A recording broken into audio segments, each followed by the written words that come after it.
Bonjour, vous écoutez ces questions que tout le monde se pose. Je m'appelle Maud Ankawa, je suis coach, conférencière et également romancière. Mais pas que.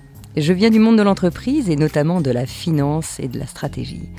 Mais le fil rouge de tous mes métiers, c'est ma passion pour les êtres humains et les relations qui nous animent. Alors en fait, j'aspire au bonheur et c'est pour moi un objectif absolu. J'ai soif de partager tout ce que j'ai pu apprendre et tout ce qui m'a précieusement été transmis lors de mes expériences, de mes voyages, de mes lectures, de mes rencontres.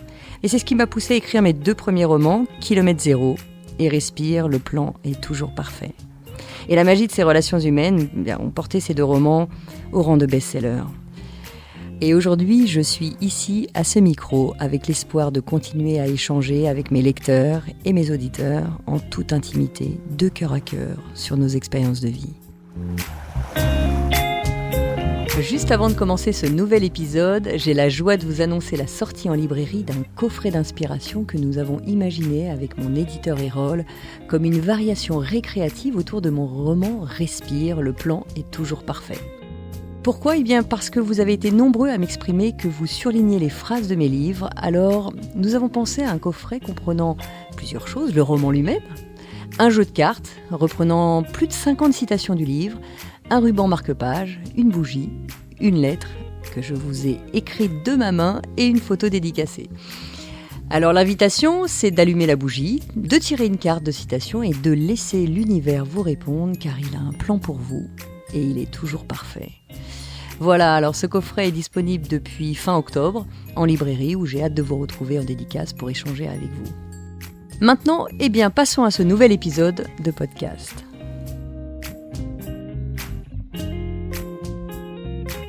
Aujourd'hui, je suis ravie de vous retrouver pour parler de l'acceptation face à une situation difficile. Alors, j'aimerais d'abord vous remercier pour tous vos messages, toutes vos notes vocales. Et aujourd'hui, on va se concentrer sur celle de Sabine qui nous a envoyé une petite note vocale. Bonjour Maud, j'ai découvert votre podcast récemment sur Spotify et par la même occasion vos livres. Et je tenais vraiment à vous remercier parce que je vis actuellement une situation très difficile et votre voix, vos mots m'ont fait beaucoup de bien. Je me suis alors dit que je pouvais peut-être moi aussi vous écrire une lettre. Et j'espère de tout cœur que vous y répondrez car je sais que ça m'apaisera beaucoup. Aujourd'hui, j'ai 36 ans et je suis en pleine séparation. Mon mari et moi, nous nous aimons toujours, mais ça ne fonctionne plus. Nous n'attendons plus les mêmes choses, nous n'avons plus la même définition de ce qui nous rend heureux, et surtout, il ne veut plus être père. Au début, il me disait seulement qu'il n'était pas prêt, ou il me disait toujours plus tard. Et puis finalement, il a changé d'avis et ne reviendra pas sur cette décision. Notre vie de couple s'est effondrée et je nourris beaucoup de rancœur malgré moi. Je me sens trahie et nous avons donc décidé de nous séparer. Et cette épreuve, c'est la plus difficile que j'ai jamais eu à traverser. Je doute de retrouver l'amour et un père pour mes enfants et je n'arrive pas à oublier mon mari et la vie que nous avions et je n'en dors plus. J'ai perdu beaucoup de poids et mes proches s'inquiètent pour ma santé. Et donc, comment faire pour avancer ? Parce que j'ai vraiment l'impression que j'y arriverai jamais. Souvent, nous pensons à tort qu'accepter, c'est se résigner, être d'accord, baisser les bras. Or, c'est tout sauf ça en réalité, parce que c'est déjà admettre qu'il n'y a pas d'autre réalité qui se présente à moi pour le moment. Donc la première chose face à une situation difficile, c'est de se rendre compte que, on n'a pas d'action possible juste à être face à la situation.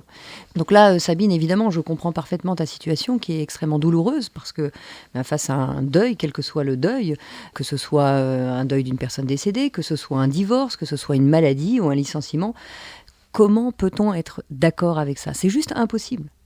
Donc accepter, c'est commencer à ne pas résister parce que j'y peux rien. Parce que nous n'y pouvons rien et c'est juste commencer à admettre qu'il n'y a peut-être pas d'autre réalité pour le moment. Une fois qu'on est là, ça ne nous aide pas à enlever toute la douleur, mais on n'est plus dans cette lutte perpétuelle qui fait que, on résiste sans cesse à la situation. Parce que de toute façon, résister, ça nous demande énormément d'efforts, ça focus la pensée sur le problème, et malheureusement, ça ne le change pas non plus. Plus je résiste, et plus j'ajoute de la souffrance à la situation. Ça, c'est vraiment quelque chose qui m'a beaucoup aidé de comprendre. Et puis, je vais partager avec vous les clés qui m'ont permis peut-être parfois, j'arrive pas toujours non plus, il y a des situations extrêmement douloureuses et j'y arrive pas forcément non plus. Mais j'ai quelques clés qui m'aident parfois à prendre un tout petit peu de recul et c'est ça que j'ai envie de partager avec toi, Sabine, et puis avec vous tous. quelque part, c'est de comprendre déjà que face à cette situation, face à une situation difficile, eh bien, il y a juste à observer et à être là, sans accepter dans un premier temps la douleur, c'est juste d'être là et d'observer que le fait est comme ça et que pour l'instant, je ne peux pas le changer.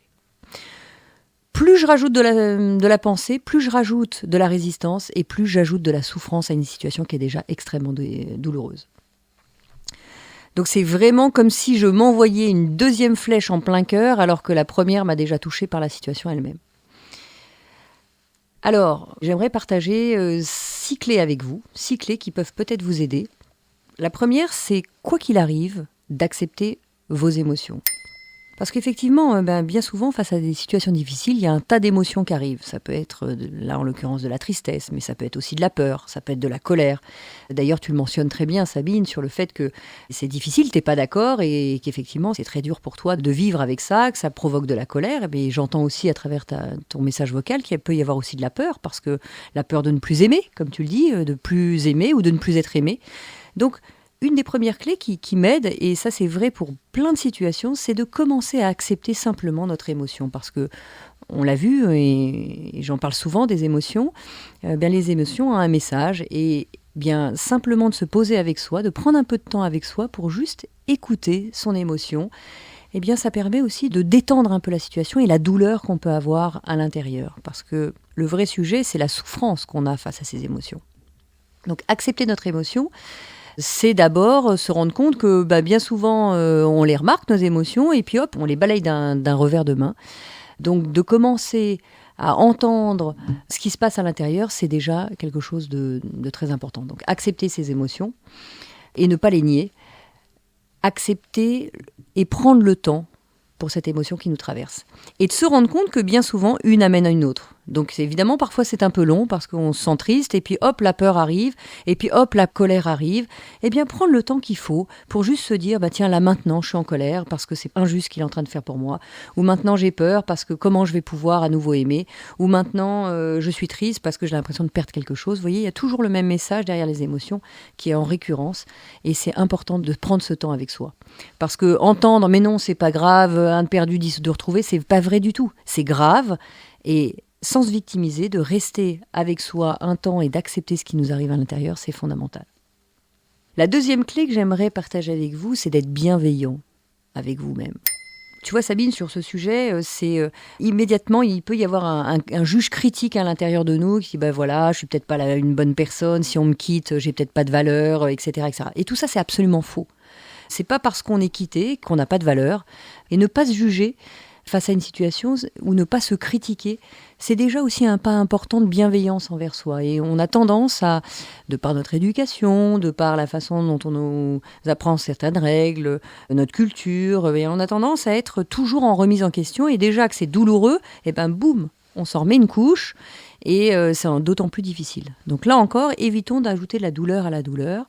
Et de prendre un temps avec soi en se disant, ok, j'ai peut-être pas tout bien fait, mais en même temps, je ressens ces émotions, j'ai mal, et s'apporter un peu d'amour, parce que c'est ce qui nous manque, déjà face à une situation comme ça, alors que ce soit même un deuil, quand on est dans le décès de quelqu'un, ou même un licenciement, on peut avoir ce même sentiment de rien valoir, de pas être à la hauteur, etc. Commencer par se donner un peu plus de bienveillance et de se reconnaître dans nos qualités, dans notre valeur, plutôt que de se laisser embringuer par notre système de défense qui va nous rajouter tous nos doutes, toutes nos peurs à la situation. Alors, de la même façon, je parlais de cette deuxième clé qui est de ne pas se flageller et de s'apporter de la bienveillance. Et bien de l'autre côté, c'est de ne pas tomber non plus dans le jugement de l'autre. Parce qu'on a tendance parfois à se dire, après tout, c'est lui qui a tout faux, il comprend rien à qui je suis, finalement on se met à juger la personne. Pourquoi ça ne nous aide pas ? Parce que même si sur l'instant, on parlait avec des amis en chargeant la mule de la personne qui vient de nous quitter, eh bien, qu'est-ce qui se passe ? Ça ne nous aide pas parce qu'on alimente la situation. Et plus on alimente la situation, plus on en parle, en négatif envers l'autre ou en négatif envers soi, et plus notre intention, notre cerveau est concentré sur cette situation. Plus on concentre notre attention sur une situation, et plus évidemment elle vit cette situation. Donc, encore une fois, on peut passer un temps pour reprendre ta situation, Sabine, sur le fait qu'il y a des choses qui ont été, d'autres qui ont moins bien été, et puis d'autres ou les reproches qu'on a pu te faire lors de cette séparation, on peut passer du temps et se dire, bon ben voilà, toutes les questions qu'on peut se poser en boucle qui ne nous aident pas, et bien ça, encore une fois, plus on focus notre attention sur des choses floues, sur alimenter avec de la colère envers l'autre, de la colère envers soi, et plus on reste dans cette situation douloureuse. Donc pour en guérir, eh bien, il faut quelque part s'éloigner la tête du guidon, s'éloigner un peu de la situation pour pouvoir aller vers autre chose. Donc la 4e clé, je l'avais amorcée, c'est d'arrêter les pourquoi. Pourquoi ça m'arrive à moi ? Pourquoi ça me tombe dessus ? Pourquoi il ou elle m'a fait ça ? Pourquoi je mérite ça ? Et on tourne en boucle avec ça. On n'a pas de réponse à ça, puisque en fait, on n'aura jamais d'éléments de réponse. On pourra nous donner, écoute, je te quitte parce que 1 ou 2 événements, mais la réalité, c'est que le fondement est jamais là. C'est une multitude de choses. Et parfois même, ça n'a rien à voir avec nous.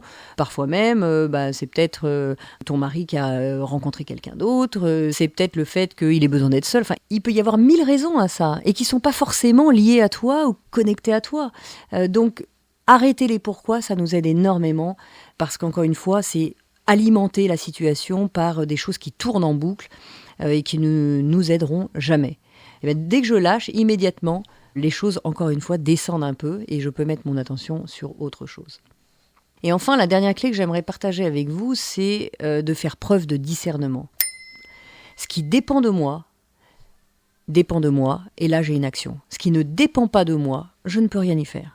Donc si quelqu'un décide de me licencier, si quelqu'un décide de me quitter, ça dépend de lui et là je ne peux rien faire. Je peux avoir une discussion, je peux essayer un temps de négocier si c'est pour une négociation, je peux bien sûr. Et ça dépend de moi. Donc je peux avoir une action. Et puis si à la fin de cette discussion, à la fin de mes arguments, à la fin de la décision finale est toujours la même, là je ne peux plus rien faire. Et je dois simplement accepter, aussi difficile que ce soit, quoi qu'il arrive, je devrais accepter d'en faire le deuil. Mais ce qu'il y a toujours derrière, je le dis souvent, le plan est toujours parfait, c'est que sur l'instant, le cadeau est pas très bien emballé. Ça fait même très mal de voir ce qui est en train de se passer. Mais qu'est-ce qu'il y a derrière ? On n'en sait rien. Et si on attend avec le temps, bien souvent, et ça c'est vrai, je te le dis Sabine parce que je l'ai expérimenté avec des milliers de personnes en conférence, à chaque fois que je pose la question de savoir si on a déjà été quitté, quelle que soit la relation, depuis qu'on est né, on a tous été quittés ou on a quitté, à chaque fois, c'est une douleur terrible pour tout le monde. Et puis au moment où je pose la deuxième question qui est, mais aujourd'hui, 1 an après, 2 ans après, 3 ans après, est-ce que vous aimeriez retourner si cette personne venait vous rechercher ? Eh bien, la réponse est souvent non, parce qu'on a créé autre chose, on a vécu sur autre chose, on a rencontré d'autres personnes qui étaient bien plus en adéquation avec qui on était aujourd'hui. Donc, je sais que c'est pas toujours simple, je sais que c'est, au moment où ça arrive, c'est très, très, très difficile, mais dites-vous bien qu'il y a quelque chose de mieux derrière pour vous, qui vous attend, ça c'est une certitude. Donc, faire preuve de discernement, c'est prendre le temps de savoir ce qui dépend de nous et ce qui ne dépend pas de nous. Et ce qui ne dépend pas de nous, eh bien, laissons-le à ce qui dépend de ces personnes extérieures. Et vous reprenez le pouvoir. Reprenez le pouvoir, ça veut dire reprendre la clé de sa vie. Et à partir du moment où on n'est plus dans l'attente de la décision de l'autre, des réactions de l'autre, eh bien, qu'est-ce qui se passe ?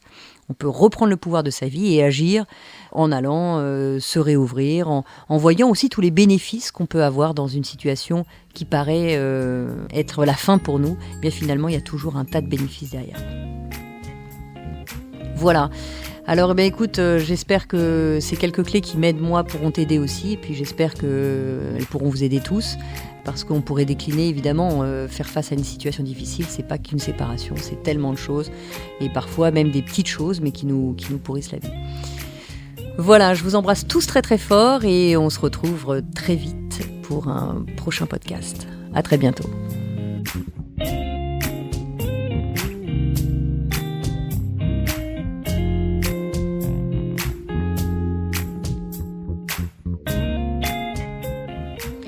On se donne rendez-vous dans 15 jours pour le prochain épisode de ces questions que tout le monde se pose. Pour être tenu au courant de sa sortie, n'hésitez pas à vous abonner à ce podcast, me suivre sur les réseaux sociaux sous le nom de Maud Ankawa ou consulter mon site internet maud, maud-ankawa, ankaoua.com. N'oubliez pas que si vous avez vous-même des questions ou s'il y a des sujets que vous aimeriez que j'aborde dans un futur épisode, vous pouvez m'écrire ou m'envoyer une note vocale à l'adresse podcast hello.erol@gmail.com. Vous retrouverez toutes ces informations dans le texte de description de l'épisode et je serai ravie de vous retrouver en librairie pour mes 2 romans Kilomètre Zéro et Respire, le plan est toujours parfait. Un grand merci à mon éditeur Erol de m'accompagner dans mon aventure littéraire et de produire ce podcast. Et cet épisode a été réalisé par Margot Roll et Céline Malvaux de l'atelier ENL et monté par Noémie Sudre.